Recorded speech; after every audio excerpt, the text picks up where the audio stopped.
Good afternoon, everybody, and thank you, Liz, and to Maytree for the opportunity today. And I'm going to start, and I apologize to those of you who've heard this before, to give you a little bit of background about the journey that I've been on for the past 3 years, because I think it helps provide the context for the 5 good ideas and also leads into the conversation about where do we go from here. So as we mentioned, I was appointed in March of 2015. And it was perfect. It was the Friday of March break, and I thought they quietly let out a little press release that said Karen would be the special advisor to the Premier, and I thought it's perfect. Since we didn't actually know what a community hub was or what we were planning, I thought we could get ourselves some time to get organized. And over the course of that weekend, I heard from everybody from everywhere. It was actually remarkable the number of people that found me when I didn't even know sort of how they did that. And so went into work on Monday and realized that we had actually a much more daunting challenge than we thought, because there was so many people that actually knew what a community hub was when we were still trying to find out what that looked like. And the Premier's instructions were very, very clear when we started this. She said, we've been talking about community hubs for decades, so how do we move this forward? How do we help the people that are working on the ground?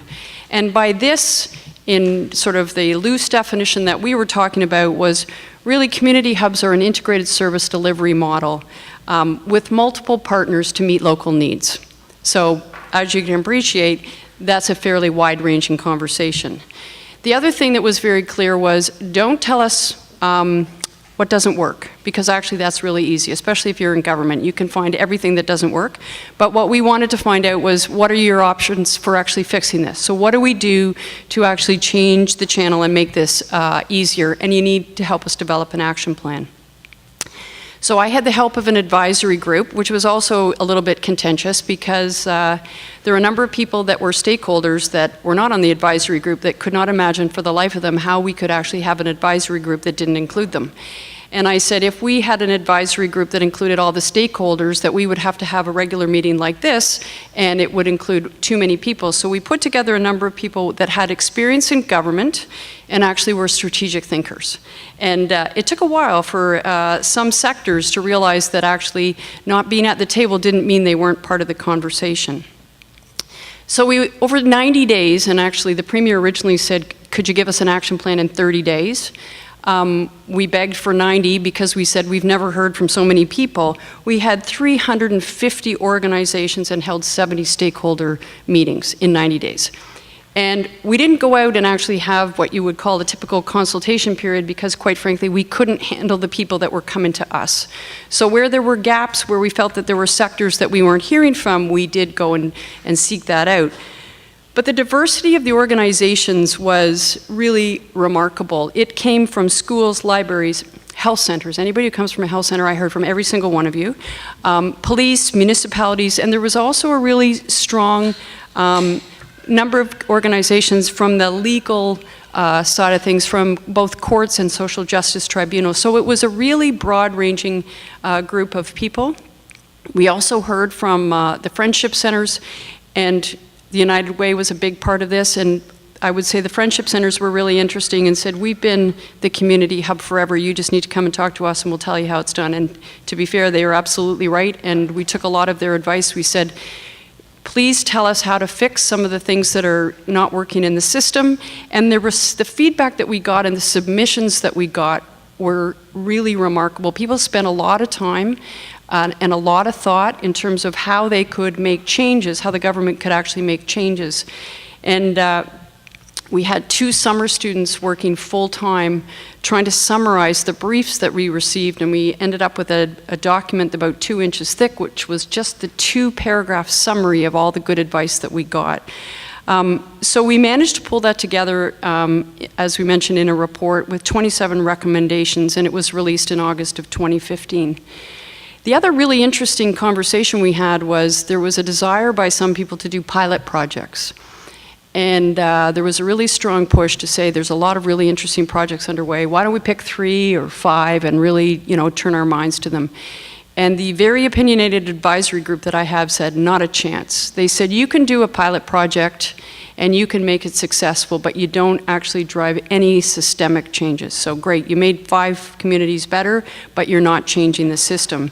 So instead, of having pilot projects, we put together an issues tracking list, and we said to any community, if you're running into a problem, whatever it might be, that we need to hear about in terms of what the challenges are at a local level, let us know and we'll put this together. So I sort of chuckled and we put together an issues tracker list, and instead of having 3 to 5 pilot projects, we had about 200. But it was really interesting because we were able to lump them into specific issues. People were having problems with planning, or their funding didn't align properly. So it was very helpful for us to actually see what the actual problems were that people were experiencing on the ground. And we had a huge section, not a huge section, it was actually quite short, and I recommend that you read it. It's not a long document because I don't really believe that anyone reads, so it's quite short. But what we did here was that the concept of community hubs is not new. And many of you will say, and the Friendship Center made it very clear, we know that's the truth. And there's amazing examples of community hubs from all across the province. But it's not because of any coordinated public policy, it's actually in spite of it. So it's incredibly challenging work, and there's a wide range and diversity of models. And we don't want to change that because we know that actually doing things at a local level means it's going to be very different even in different neighborhoods. The other challenge is that there's many people and groups that can be involved in community hubs, and all of them have, in many cases, a different mandate and a different interest, and it's hard to answer to a different master with a different mandate when you're operating in a shared space. And the other thing we found, which was actually kind of depressing, was the different geographical boundaries. And we actually layered on school board boundaries, municipal boundaries, forget about what's happening here, municipal boundaries, health boundaries. None of them align, and yet they're all planning for their geographical boundary. And we said, okay, we are not going to try and change the boundaries because we'll spend 20 years fighting over the boundaries. Let's figure out how we can require integrated planning across boundaries. Not easy, but it was one of the things that many jurisdictions said, how do we actually do this when we have completely different areas that we're planning for? We also heard that much of the work was done and the result of local heroes. And how do we support those people that are doing this incredible heavy lifting along the ground? So the last piece of sort of what we heard was that the province should look at the services that they provide, for example, community health centers, social justice tribunals, courts, as an anchor in a community hub so that there's actually something that gives it sort of that sustainable model. And we know, again, that it's really unique depending on the community that it serves, and therefore we had a really fun time because we didn't define a community hub. And when you work in government, that drives them crazy. They want to actually define it, put it in a box and say, this is a community hub or this isn't. And we said, you know what, it really doesn't matter. We don't have a program and we're not funding it directly. So if somebody thinks this is a community hub, whether it's a recreation center, a YMCA, community health center, it doesn't really matter if that's where the community goes and sees it as a community hub. But I have to tell you, that was just very funny conversations in government because they want to define it. And maybe we need to define it a little bit better, but we said it's more of an integrated service delivery model, and that makes it challenging. So I wanted that's sort of the work that we did, and I want to focus on the 5 good ideas because it was an interesting conversation as we were working with sort of figuring out what were the big ideas out of this one, and I think one of the first one on your list is bigger is not always better. And I would say that community understands this, even if government doesn't. And I think it's really interesting is that I met with officials, and I had the great luxury of working across multiple ministries with great people. And I said, community hubs is actually running counter to most provincial policies. So we've got bigger schools, we're consolidating them, we're consolidating hospitals, we're consolidating courthouses, and communities no longer have control over their local destiny. So it's a really interesting juxtaposition as we talk about what the future looks like, is this is a huge problem for communities who do not see the solution the way that governments are actually presenting it. And I'll give you one example. I was supposed to be speaking in Timiskaming Shores, and there may be somebody on the phone from Timiskaming Shores, and it was in January and the weather was turning, and I was supposed to be in Kingston the following day, and I said, you know, I really don't think I can make this. And they had a slight panic, and they sort of said, you have to. So I talked to them and I said, can you just tell me who's coming and what's happening there? And they said, we have 150 organizations from across Temiskaming coming to talk about community hubs, January, the North, Temiskaming. And I said, wow, is that something that happens on a regular basis? And I wouldn't have thought there were 150 organizations. She said, no, actually it's never happened before. It's the first time somebody's actually talking about the fact that we actually get control of our local destiny back, because school board decisions are made hundreds of miles away. Nobody's actually talking about how it actually translates into our local community. That was very profound, and I actually felt like a huge sort of understanding in some ways of why this has touched such a nerve. But I think it's important to remember that local sort of interest and that local planning really does matter, and it's really was difficult for us, and we were in government, to push against what is the thinking in government that bigger is better. And actually that's code for bigger is more efficient, and I don't even know that that's true. So the second one is don't give up. Where there is a will, there is a way. And I'm going to give you two examples. I would say the depressing and the exciting part of when I got all these responses with all these people that have been working on these incredibly complicated projects in the community that were stuck. And they were stuck because of government, and they were stuck because of the rigidity in the systems that is not set up to deal with community. So I'll give you one example. We had Shirley Rasheen, our local hero from a small town called Limoges, which is eastern Ontario, just outside of Ottawa. And she had been working for, I think it was 8 years, as the local volunteer to bring Francophone services to the community of Limoges, which was an aging community outside of Ottawa, so they didn't have to drive 2 hours or leave Limoges as it was. And she had a development partner that was going to actually build the health services building if we could only align the Ministry of Health spending. And she was just running into brick wall after brick wall, despite the fact that the developer was actually making a major contribution and would have cost the province, would have had to pay the capital if they didn't do it. So we worked, again, with our little hubs team inside government to say, this is ridiculous. You're going to approve it next year, but the developer's going to already built it, and we will miss the opportunity, and you're going to have to go back and build it later. So we did manage to break that down, and that was one of the things where we found huge problems with alignment. We can't seize the opportunity when we have it. And surely now, we went to the opening. It was unbelievable, because when you work with a developer, they move really fast. And once we got it freed up that they'd get the health money, we actually went to the grand opening, and our local hero was front and center, and it was because of her passion and her drive and making this happen. And there's now 50 people working in this health center in Limoges, delivering Francophone health services for what is now becoming a thriving Francophone community. And I'll give you one other example, which I told you I heard from every community health center in the province, and they were just enormously frustrated. And our friends at the United Way, who were great partners in our journey, had been at the Rexdale Community Hub, and they had a space that was empty for a community health center that had been approved. The city was paying rent on, but they hadn't got the capital to build it. For 8 years, it sat in this empty spot. And again, it was, I don't know why, we were able to sort of poke the bear, I guess. Our colleagues at the Ministry of Health came a long way with us in terms of trying to align this community Ministry of Health infrastructure. But it was not that there wasn't money, it was that they just couldn't make all of the alignment work in a way that got it delivered. So again, it's now built, it's open, and they changed the guidelines around the community health centers as a result of the work that we did. But you shouldn't have to work that hard to make these kind of projects successful.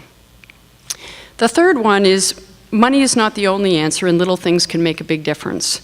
And I want to talk a little bit about this, because the number of people that said to me, we just need money. And I actually fundamentally do not agree with that, and I'll tell you why. It's been really interesting in terms of building a collective responsibility. So as I said, we had 27 recommendations, and we had a Mighty Hubs team working out of Cabinet Office, small number of people that were responsible for moving the machinery of government. And basically what we did was we gave each ministry responsibility for a recommendation.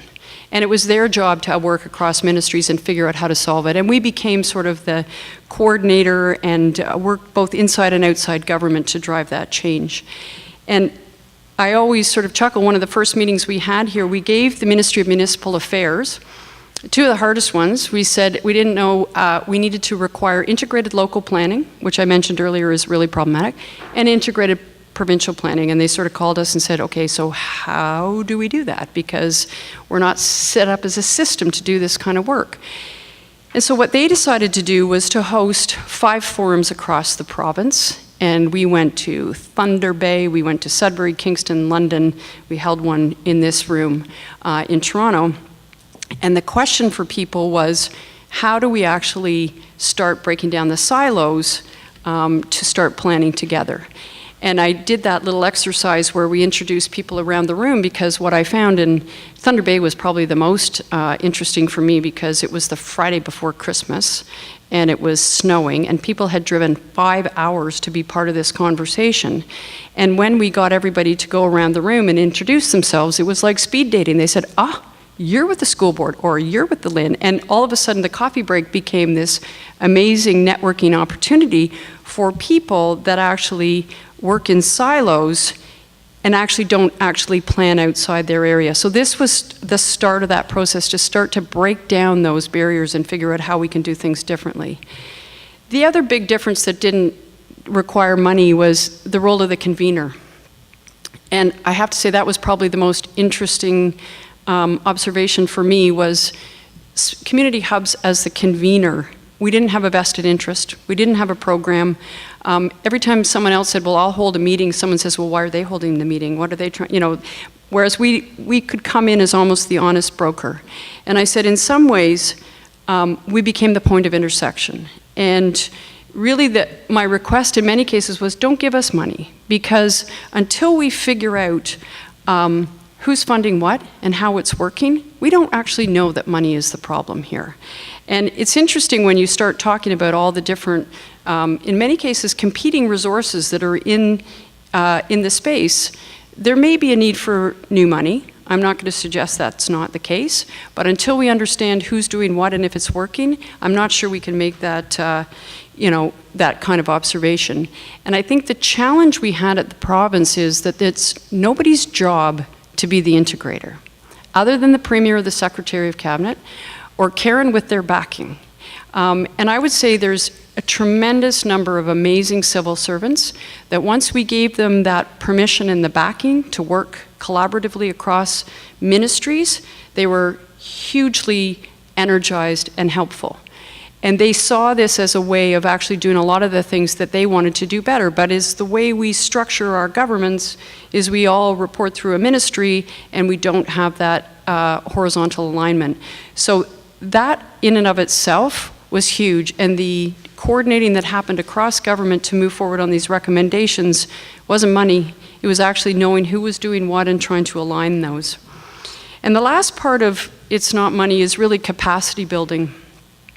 And the community was really clear, and I heard it many times, don't do it to us, do it and help us do it ourselves. So you need to help us build the resources at a local level so that we can actually do what we know is the right thing to do, and if it comes from on high, the chances are it's going to be wrong. So we started to put together the tools to build an online resource network and to connect people in that space. And the other thing we did, which again tapping the nerve was remarkable, was we held a summit. And it was a year ago at Evergreen, and we had no heat and it was really cold. But it was an amazing experience, because what happened was we sent out a survey to people and we said, we're going to host this summit, and what would you like us to make sure we put on the agenda? And within 24 hours, we had 250 responses of what people thought we should be talking about, which was like, oh my gosh. And then we said, we better hold the date, even though we didn't know what the agenda was and who was coming. But we said, we better hold the date, and we have a capacity of 500 people, and it was full within putting that notice out. No agenda, nobody knew what was coming, but they all wanted to come and be part of this conversation. At the end of the day, we had 700 people show up. They just decided, I don't care if it's full, I'm coming anyways. The Premier was there with 8 cabinet ministers, the Deputy Minister, and the Secretary of Cabinet. And the funniest part was, I have this rule, it's called no PowerPoints. And we had people speaking, and they said, well, you know, I'll get my presentation ready. I said, no, we don't want you to give a presentation. We want you to talk for about 2 minutes and tell us what you're doing, and listen to how other people, you know, what other people are doing, and then we want to put together an action plan. And it was really interesting, because some people were completely comfortable with that, and they said, no problem, I can do that. And other people were like, what do you mean? I don't talk without a PowerPoint. I said, but that takes 20 minutes to do a PowerPoint, and we're giving you 2, so speak quickly and no PowerPoints. So it was just it made for a much more energized conversation. We had multiple people explaining what they were doing, and then we had discussions around how does that help move this forward. And I think the most impactful sort of part of that conversation was we had Mary Weens from CBC Radio, you probably know, who was interviewing Sheldon Kennedy and Steve Orsini. And so for those of you who don't know, Sheldon Kennedy is a hockey player, played in the NHL, but was sexually abused as a young hockey player. And then has actually done incredible work, which I'll explain. And Steve Orsini, who is the head of the public service in Ontario. And poor Mary Ween said, I'm happy to interview them, but I have no idea how I connect these conversations. And I said, so let's talk to them. So we went and interviewed both of them. And Sheldon Kennedy is incredible. And if you haven't seen it, there is a video that actually of this interview. And Sheldon is the poster child of what happens if you don't connect the dots. So he was sexually abused as a hockey player. He's dropped out of school. He ran into trouble with the law. He started drinking, and he ended up basically destroying his career. And his point was, at no point did anybody ask why. Why is this happening to this kid? What's going on here? So nobody connected the dots. There was no integration of this kid's running into problems, how do we solve this? And Steve Orsini, as the person who's responsible for delivering of provincial services, really delivers in silos. So how do we connect those dots, which might be in corrections or might be in community safety or might be talking to the teacher? And Sheldon has gone on to do amazing work in Alberta. He has a children's treatment center in Calgary, where they basically have one-stop shopping. Child comes in, tells their story. They have all the supports there. They've increased the guilty plea so the child doesn't have to go to court. Court costs are going down. He has actually delivered in terms of showing why this is not only important for the child, but more importantly, how the system actually is way more efficient and is actually saving money. And it was funny, and until we sort of have those, what I call top-down and bottom-up conversations, the people working from the top down don't understand that if they don't do it right, this is what happens when we're talking about someone like this. So it's just it was really an interesting sort of exercise. And the last piece of sort of the capacity building was we had a resource group, which was 40 plus organizations of people that were involved in community hubs that said they would be prepared to help. And this includes the school boards, municipalities, not-for-profits. And we said, can we pool resources? So Wood Green and the United Way and ONN, the not-for-profit network, built tools from their members that have actually done this before, and we put them into a network so that if you're starting from scratch, you can actually go and find a partnership agreement or a legal agreement that somebody's used before. Because what we were finding was people feel very isolated and alone, and they're trying to do it all from scratch when there's all kinds of people that have done this before and gone through torturous processes to learn from it. So why do we not connect those? So we built that tool. And again, these are not money in the system. These are capacity building tools that we developed. So last ones before we turn this over to you guys is, I'm going to put the two together. You may have to give something up to make it work. And it's important to listen, but it's also important to hear. And I want to use an example because I think for me it was really the most interesting, insightful one. And as I mentioned, we had a section in the report called What We Heard. And what we heard was that we should look at community courts. And then when we circulated the document inside government just to make sure we hadn't set off any storms or said something wrong, the Ministry of the Attorney General said, you have to take that out of your report. And I said, what are you talking about? It's what we heard. Well, we're not doing it. I said, but you didn't read it. It says what we heard, not what we're doing. So we kept it in, much to their horror, because they were in the process of consolidating courts. So for us to say what we heard was, we think we should be doing community courts, or that we should be looking at this was totally not what they were interested in hearing. But we continued to hear from people in the legal and the correctional service, the Advocates Society, we had the John Howard Society, social justice tribunals, we had community safety and situation tables, all who have said the system is not working. So there was a lot of interest in trying to figure out how to do something differently, but at the same time, and this is where I say, the ministry did listen. They just didn't tell us that, and more importantly, they heard, because they started to look at different models. And for a year, they did due diligence on different models from around the world as to how they might deliver on a different system. And they came back and said, we've been persuaded that we need to look at something different. And they brought forward a recommendation to do a community needs assessment in 3 communities, Kenora, London, and Moss Park in Toronto. So we worked with them, and this was totally different for them. Usually the Ministry of the Attorney General doesn't really go outside of the box. And it took a lot of courage, and we worked with them to bring housing, mental health, social service, and corrections together to say, you can't solve this by yourself, so we are here to actually figure out that piece. So it's really the concept of bringing things under one roof. And the reason I use it in a broader context is that anything is possible. Because if you'd told me a year ago when we put this forward that the Ministry of the Attorney General would have been looking at this, I would have said there's not a chance. They were so resistant to it. And they're not your typical partner. So I sort of feel like you can move mountains with the right sort of compelling argument. And we also found when we did these community needs assessment in these communities, it also bore out that each community justice center in these 3 communities was also unique. And if you think about government, they like to have a made policy and say this is how you should do it. And when you start saying there's a different one in each community, it becomes even more complicated.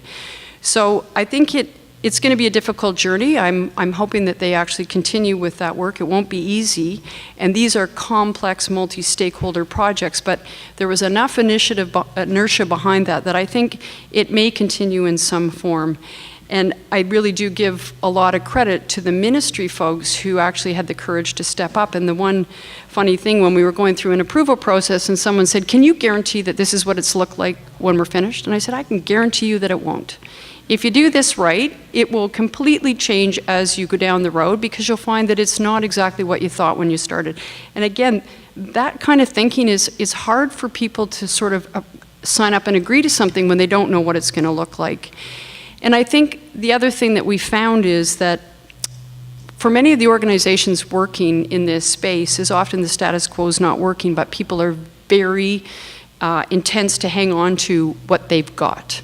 And they don't want to give up, and they don't really want to do things differently because they might lose funding here, or they might, something might happen. And I think it's really important for people to understand you may have to do things differently.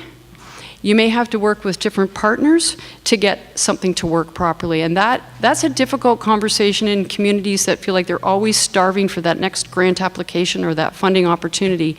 But that is the challenge in the system. And government has the challenge of working in silos and being very turf protected, but so did the sector that is actually trying to deliver on the ground.